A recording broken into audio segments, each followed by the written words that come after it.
पान अपान समान वियान विद्यान, इस प्रकार की 12 प्राणी हमारी वायु है जो अपने अपना काम स्थान स्थान पर कर रही है। और इन 12 प्राणों के बीच में यानी वो आत्मा है।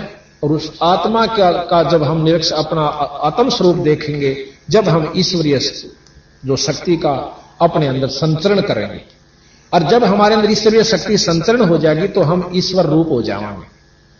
जब हम पीयू बनेंगे, गरीबदास जी महाराज कहते हैं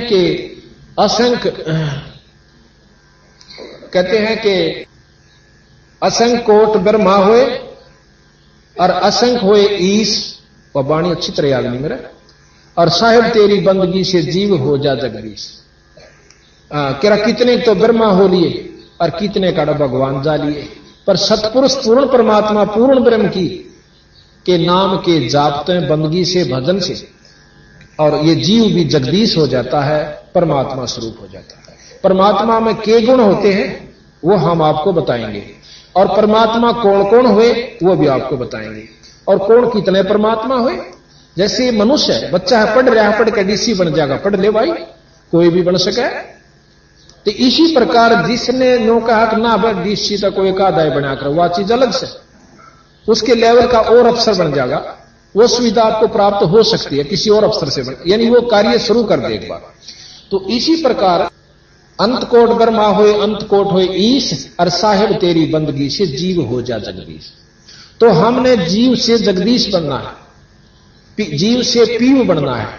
अगर जीव से पीवे नहीं बने तो वह कुछ भी कर ले वाला। जो नियम मान कर चल रहा है कि जीव अनादि है, परमात्मा और प्रकृति अनादि है, फिर वो शास्त्र झूठे हो जाते हैं। दोनों का है कि जल तत्व को पृथ्वी तत्व, पृथ्वी तत्व को जल तत्व ग्रासेगा, यानी ये खत्म होंगे पर बीज रूप में फिर रह जाएंगे।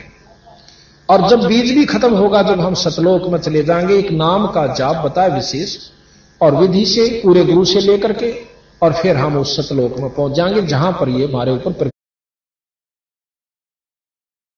प्रकृतियां नहीं रहती, ना प्रकृति की रहती और ना काम क्रोध, ये खत्म होंगे पर बीज रूप में फिर रह जाएंगे।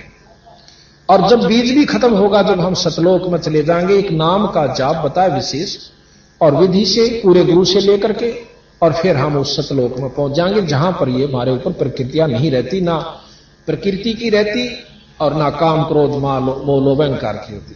तो यहां बताया कि 12 मद महल मठ बोरे, जो बहोर ना दे धरेरे, दोबारा हम इस लोक में नहीं आओगे। इस लोक में जब भी कोई भी आया, कृष्ण भगवान आए 3 लोक के मालिक, कितना दुख पाए। एक दिन भी जो सुख का सांस कृष्ण लीला देख लो, रामचंद्र जी की रामायण पढ़ लो, जब एक दिन भी सुख का सांस वह लेकर गए होते इस मृत लोक में थे। और हम उनकी उपासना करकर यानी सोचा हमने सुख हो जाए राम की उपासना करके। राम खुद इतना तंग पाया, यहां पर जो है ना